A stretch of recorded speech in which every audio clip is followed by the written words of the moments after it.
نتواصل معكم ومصر في 30 دقيقة، نعرض من خلالها أهم الأحداث والمستجدات على الساحة المصرية، نعرض الخبر ونقف عند رأي المواطن في تحليله لهذا الخبر. أهم الأحداث محليا وإقليميا في مصر في 30 دقيقة. حلقة جديدة من برنامج 30 دقيقة نستعرض خلالها الرئيس عبد الفتاح السيسي يلتقي برجال القوات المسلحة والشرطة المدنية ويؤكد على اصطفاف الدولة المصرية خلف جيشها الوطني وشرطتها العظيمة.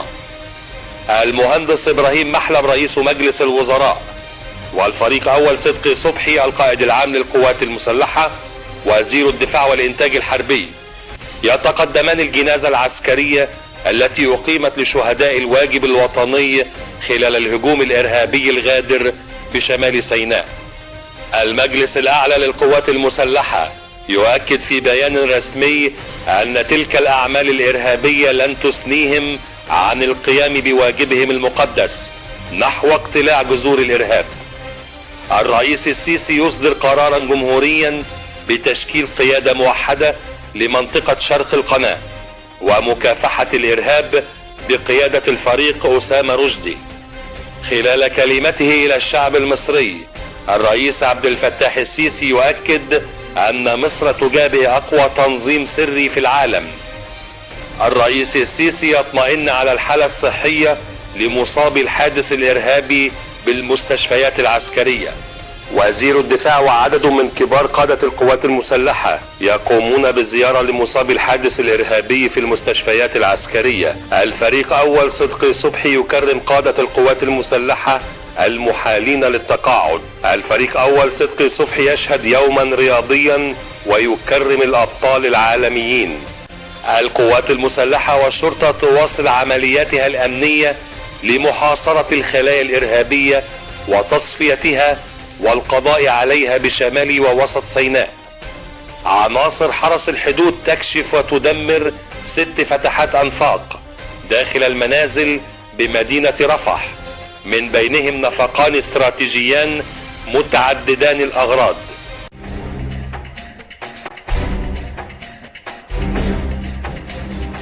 التقى الرئيس عبد الفتاح السيسي رئيس الجمهورية القائد الأعلى للقوات المسلحة برجال القوات المسلحة والشرطة المدنية في حضور الإمام الأكبر شيخ الأزهر وبابا الإسكندرية بطريرك الكرازة المرقسية ولفيف من رجال الدولة والفن والإعلام. وقد بدأ اللقاء بعرض فيلم بعنوان شهادة حق يتحدث عن دور رجال القوات المسلحة في مواجهة الإرهاب في سيناء. ثم ألقى فضيلة الإمام الأكبر شيخ الأزهر كلمة أكد فيها على فضل الشهادة في الإسلام، وأكد على اصطفاف الأزهر ورجاله خلف الدولة المصرية، مشيرا إلى شهادة الرسول الكريم لجند مصر والثناء عليهم من وراء حجاب وهو وسام على صدر كل مصري.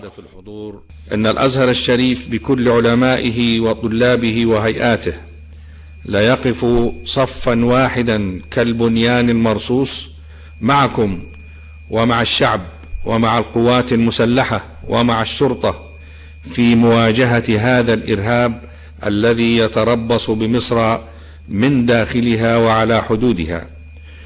ويدعو الأزهر كل مؤسسات الدولة ويدعو الشباب ويدعو المجتمع المدني إلى اليقظة التامة لهذه المؤامرة الكبرى والعمل ليل نهار على ضربها في مقتل، ولن يكون ذلك إلا بطرح كل ما يشغلنا ويبدد طاقاتنا ويهدر جهدنا من جدل ولغو ورغبات محمومة في الاختلاف والتميز وغير ذلك مما لا يصب إلا في مصلحة أعداء مصر في الداخل والخارج.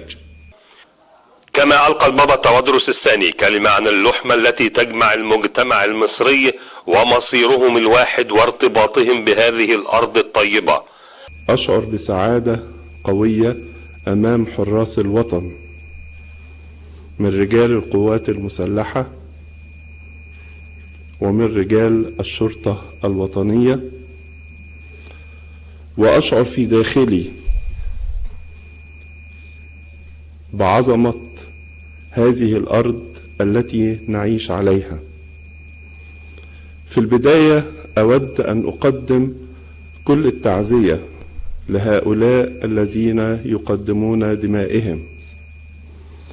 نحن نقول في الأدبيات الشعبية أنهم سقطوا، ولكن الحقيقة أنهم ارتفعوا، وارتفعوا بمصر لكيما يكون نجمها لامعا وزائعا في كل المسكونة. أنا أقول دائما أن كل دول العالم وبلدانها في يد الله، أما مصر فهي في قلب الله. في نهاية اللقاء ألقى السيد الرئيس كلمة أكد فيها على اصطفاف الدولة المصرية خلف جيشها الوطني وشرطتها العظيمة، واستعرض خلال اللقاء التحديات التي تواجه الدولة وبقائها، وناشد الجميع الوقوف صفا واحدا متماسكا لتنمية الدولة المصرية نحو العبور بمصر إلى بر الأمان. وأعلن الرئيس عبد الفتاح السيسي عن تخصيص ميزانية قدرها 10 مليارات جنيه للتنمية ومكافحة الإرهاب بسيناء بقيادة الفريق أسامة عسكر قائد القيادة الموحدة لشرق القناة. لقائي معكم النهاردة كان مهم قوي، عشان يبقى فيه رسالة قوية للمصريين كلهم وكمان للعالم الخارجي. شوف أنا هقول لكم على حاجة، أنا لم أكبل أيديكم للثأر لشهداء مصر.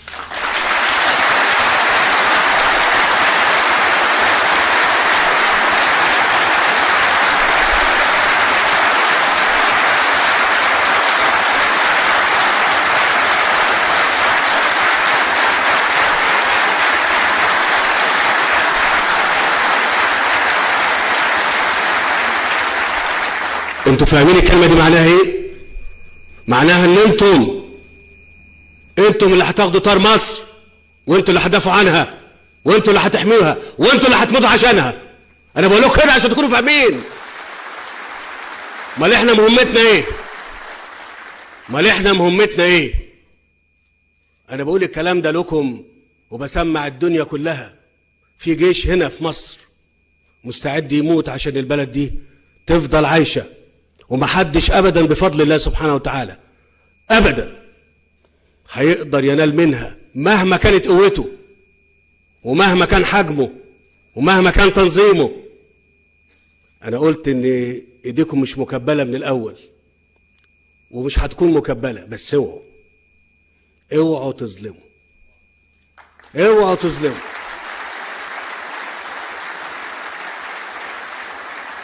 أنا بقول الكلمة دي ليه؟ لأن مش معنى إن إحنا عايزين نسقر إنه نقتل الناس ونقتل الأبرياء، لا. وإحنا موجودين كده من الأول، وبدأنا كده من الأول وهنستمر كده. ده مش قيد عليكم، لكن ده التزام عليكم، لأن الشرفاء والأمناء والمخلصين لا يقاتلوا إلا بالطريقة ديت، واللي يقاتل بالطريقة ديت لازم ينتصر. أنا امبارح الفريق أسامة تم تكليفه بقيادة شرق القناة كله ومكافحة الإرهاب.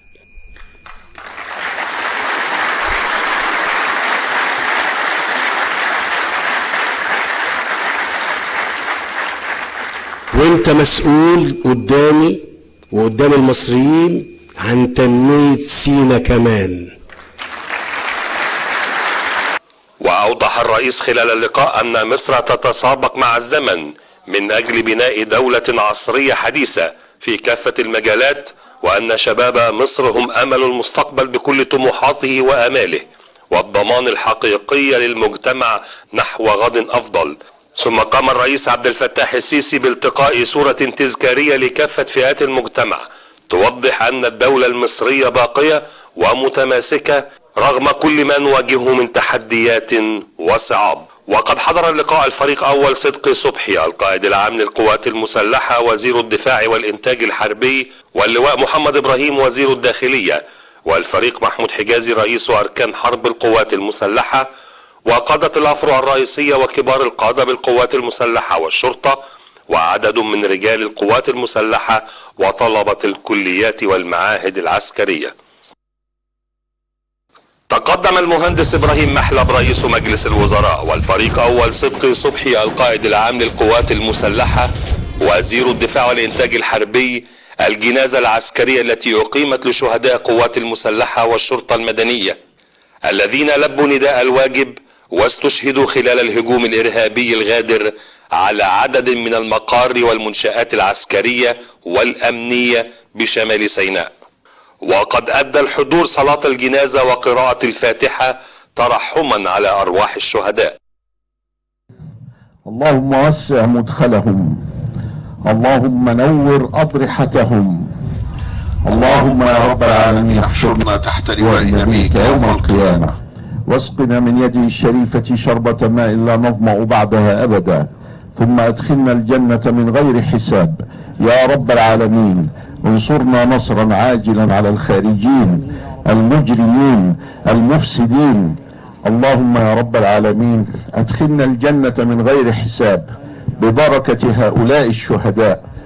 وقد قام الحضور بتقديم العزاء لأسر الشهداء الذين قدموا أرواحهم دفاعا عن وطنهم وأمنه واستقراره، مؤكدين أن القوات المسلحة والشرطة المدنية فداء لشعب مصر العظيم، وأن مصر ماضية بكل عزم على التصدي للإرهاب واقتلاع جذوره، وأن مثل هذه العمليات الإرهابية لن تزيد رجالها إلا إصرارا وقوة وإيمانا بقدسية المهام المكلفين بها للدفاع عن تراب مصر. وقد حضر مراسم الجنازة الفريق محمود حجازي رئيس أركان حرب القوات المسلحة، واللواء محمد إبراهيم وزير الداخلية، والمهندس خالد عبد العزيز وزير الشباب والرياضة، وقادة الأفرع الرئيسية وكبار قادة القوات المسلحة والشرطة المدنية، والدكتور علي جمعة مفتي الديار المصرية السابق، وممثلين عن الأزهر الشريف ووزارة الأوقاف والكنيسة المصرية وعدد من أسر الشهداء. أكد الرئيس عبد الفتاح السيسي مجددا أن مصر تجابه أقوى تنظيم سري في العالم، فهناك دول تقاد اليوم بقيادات من هذا التنظيم، وأن هذه الدول لا تريد لمصر الاستقرار، مشيرا إلى أن المصريين في 30/6 و3/7 أخذوا قرارا من أخطر القرارات في العصر الحديث. وأوضح الرئيس السيسي في كلمة وجهها إلى الأمة عقب اجتماعه بالمجلس الأعلى للقوات المسلحة أن هذه المواجهة صعبة وقوية وشريرة، وستأخذ وقتا طويلا يدفعه المصريون، وأن مصر ستنتصر في هذا الصراع. وأعرب الرئيس عن خالص تعازيه للشعب المصري ولأسر الشهداء في حادث شمال سيناء، مؤكدا أن مصر ستكبر بالمصريين رغم كل ما يحدث ورغم حقد الحاقدين وكيد الماكرين. لن يستطيعوا فعل شيء، لأن المصريين إرادتهم قوية وهم على الحق. وختم الرئيس كلمته بترديد: تحيا مصر، تحيا مصر، تحيا مصر. احنا مش هنسيب سينا، احنا مش هنسيب سينا لحد، يا تبقى سينا بتاعت المصريين يا نموت. نقطة في منتهى الأهمية إن روحكم المعنوية، إرادتكم وإرادة الجيش والشرطة تبقى دايما في أعلى ما يمكن. اللي احنا بنشوفه ده أنا قلت قبل كده، ده أمر هيتكرر. أنا ما خبيتش عليكم حاجة، أنا ما خبيتش عليكم حاجة، ده أمر هيتكرر. أنتوا فاكرين إن الناس دي، أنا قلت لكم مرة قبل كده، يا هنحكمكم يا نقتلكم، اختاروا، يا تتحكموا يا تتقتلوا. ها صحيح، أنا بالنسبة لي ممكن أتقتل، ما عنديش مشكلة. أيوة أنا بقول لكم كده، أنا مستعد أتقتل وهقابل ربنا، وهقابل ربنا باللي أنا عملته، هقابل ربنا باللي أنا عملته.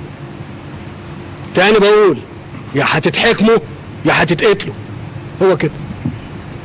انتوا قلتوا لا، قلتوا لا مش هنتحكم، قلنا احنا نتقتل مكانكم. هو الحكايه كده، هي الحكايه كده. انا بقول الكلام ده ليه؟ لان انا ما يهمنيش اي حد في الدنيا غيركم. انا ما يهمنيش غير المصريين. مستعد اقف قدام الدنيا كلها، انما تكونوا انتوا معايا. انما غير كده انا ما اقدرش اقاوم الا بيكم. ما اقدرش اقاوم الا بيكم انتم المصريين اللي انتوا غيرتوا الدنيا دلوقتي، وانا مش هقدر اغيرها الا بيكم. ده امر لازم يبقى واضح جدا جدا. احنا ما بنخافش وخدنا الاجراءات. وانا عايز اقول في الاخر، اللي ساعدكم واللي اداكم احنا عارفينه وشايفينه ومش هنسيبه. اقول تاني، اللي ساعدكم واللي اداكم احنا شايفينه ومش هنسيبه. احنا بفضل الله سبحانه وتعالى، بفضل الله سبحانه وتعالى هننتصر في هذه المواجهة بالعمل وبالجهد وبالدم. انتوا مش عارفين هم بيعملوا كده ليه؟ هو انتوا لسه مصريين عايزين تكملوا الكلام ده؟ قلته قبل كده وبقوله تاني، عايزين تعملوا مؤتمر اقتصادي. امبارح اتسالت السؤال ده، بيقولوا لي ايه اخبار المؤتمر الاقتصادي ايه؟ قلت لهم المؤتمر الاقتصادي دراع مصر. انتوا فاهمين يعني ايه دراع مصر؟ ايوه، احنا مستعدين نجوع ونبني البلد، مستعدين نجوع ونبني البلد. ان شاء الله مصر هتكبر رغم كل اللي بيتعمل، رغم حقد الحاقدين وكيد الماكرين. مش هيقدروا. ليه؟ بس عشان المصريين ارادتهم قوية وهم ان شاء الله على الحق. تحيا مصر، تحيا مصر، تحيا مصر.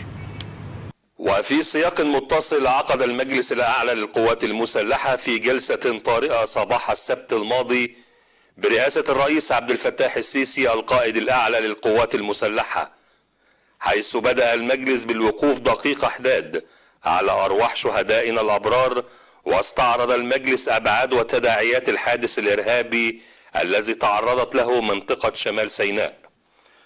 وقد استمع الرئيس لشرح تفصيلي لملابسات الحادث وتطهير منطقة سيناء من العناصر الإرهابية والإجرامية. وأشاد الرئيس خلال الاجتماع بجهود القوات المسلحة في التصدي للعمليات الإرهابية والإجرامية في كافة ربوع مصر بالتعاون مع أشقائهم من عناصر الشرطة المدنية، وما يبذلونه من تضحيات فداء لشعب مصر العظيم. وفي نهاية الاجتماع أصدر الرئيس عبد الفتاح السيسي رئيس الجمهورية القائد الأعلى للقوات المسلحة قرارا جمهوريا بتشكيل قيادة موحدة لمنطقة شرق القناة ومكافحة الإرهاب بقيادة اللواء أركان حرب أسامة رشدي عسكر وترقيته إلى رتبة الفريق. وكان المجلس قد اجتمع لبحث وتحليل الأحداث الإرهابية التي وقعت بشمال سيناء، حيث أكد المجلس الأعلى للقوات المسلحة أن تلك الأعمال الإرهابية لن تثنيهم عن القيام بواجبهم المقدس نحو اقتلاع جذور الإرهاب والقضاء عليه. بسم الله الرحمن الرحيم. ولا تحسبن الذين قتلوا في سبيل الله أمواتا بل أحياء عند ربهم يرزقون. صدق الله العظيم. بيان من القيادة العامة للقوات المسلحة.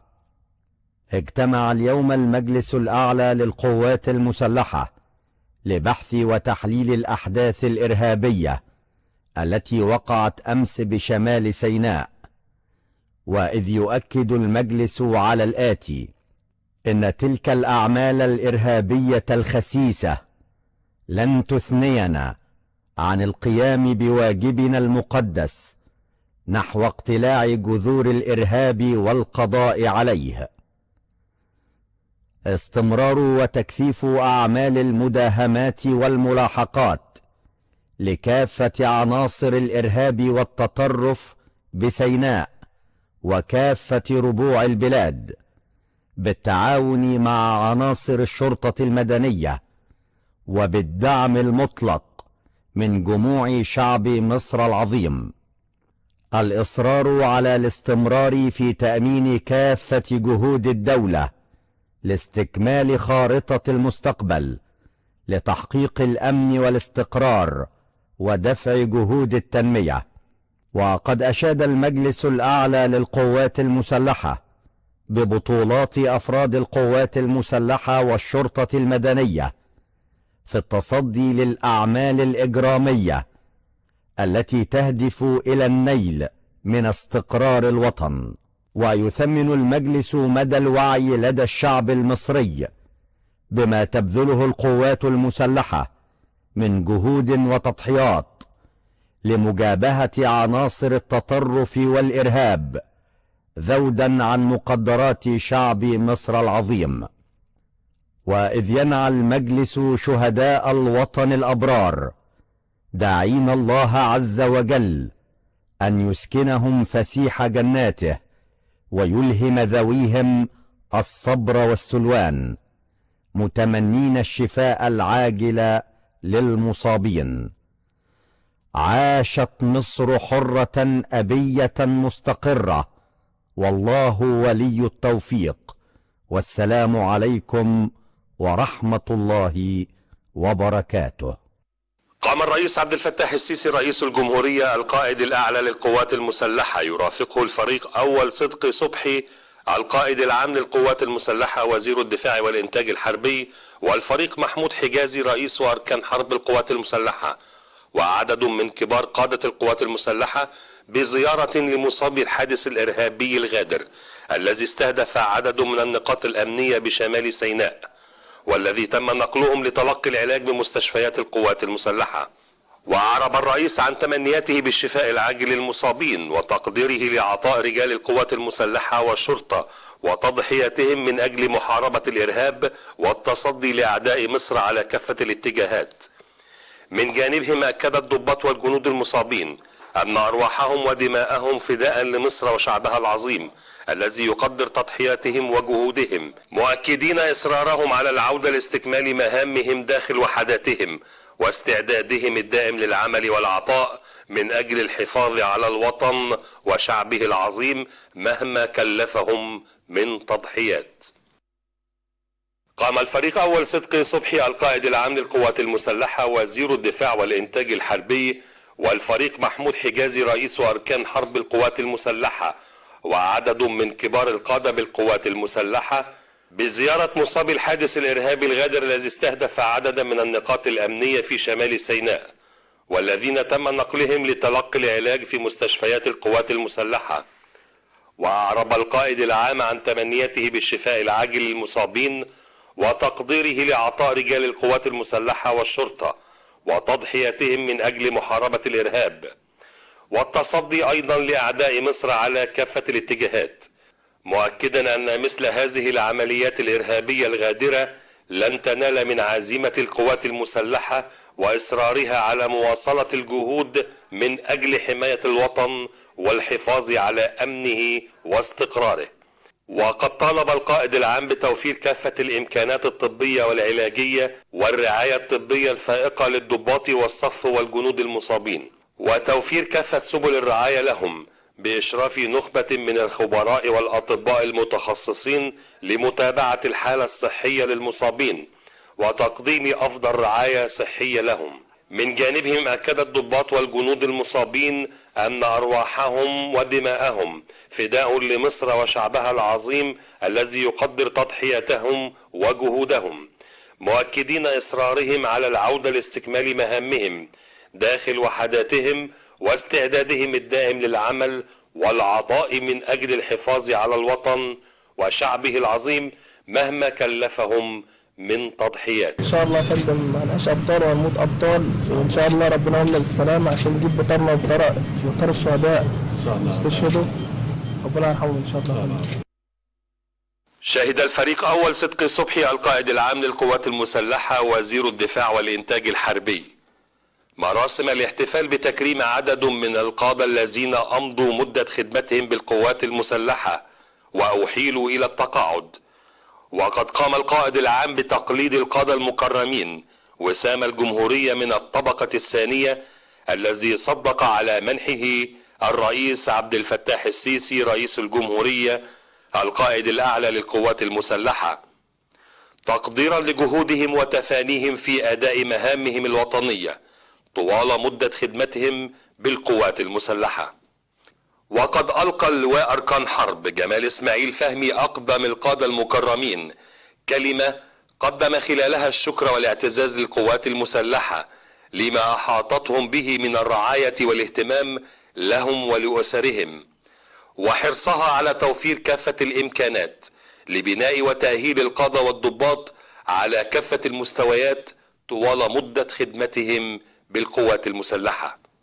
وأكد الفريق أول صدقي صبحي أن القوات المسلحة بعطاء أبنائها وتضحياتهم ستظل نموذجا فريدا للانضباط والالتزام والعمل من أجل مصر وشعبها العظيم، معربا عن امتنانه وتقديره للقادة الذين أمضوا رسالتهم داخل القوات المسلحة بكل الصدق والإخلاص والأمانة. إن تكريمكم اليوم وهو تقدير لكل المخلصين من أبناء الوطن الذين وهبوا أنفسهم لحمايته والدفاع عن مقدساته وسلامته، وحملوا رؤوسهم على أكفهم حماية لكل حبة رمل من ثرى هذا الوطن، وصونا لكل حق مصري ومصرية في الحياة الآمنة المطمئنة، مبتغين في ذلك وجه الله وعزة الوطن في نكران كامل للذات.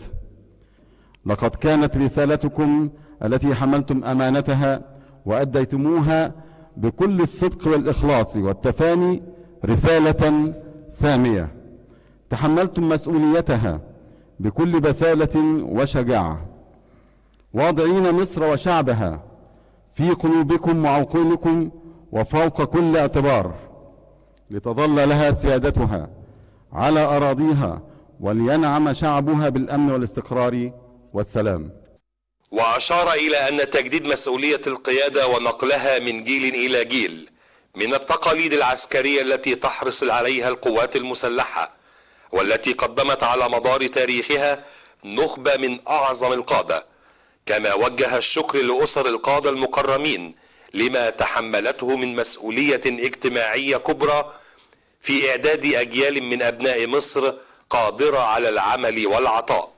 حضر الاحتفال الفريق محمود حجازي رئيس أركان حرب القوات المسلحة وقادة الأفرع الرئيسية وعدد من كبار قادة القوات المسلحة وأسرهم. وفي إطار حرص القيادة العامة للقوات المسلحة على الاهتمام بالكفاءة البدنية لأفرادها، قام الفريق أول صدقي صبحي القائد العام للقوات المسلحة وزير الدفاع والإنتاج الحربي يرافقه الفريق محمود حجازي رئيس أركان حرب القوات المسلحة وعدد من قادة القوات المسلحة بتنفيذ العديد من الأنشطة الرياضية بجهاز الرياضة للقوات المسلحة.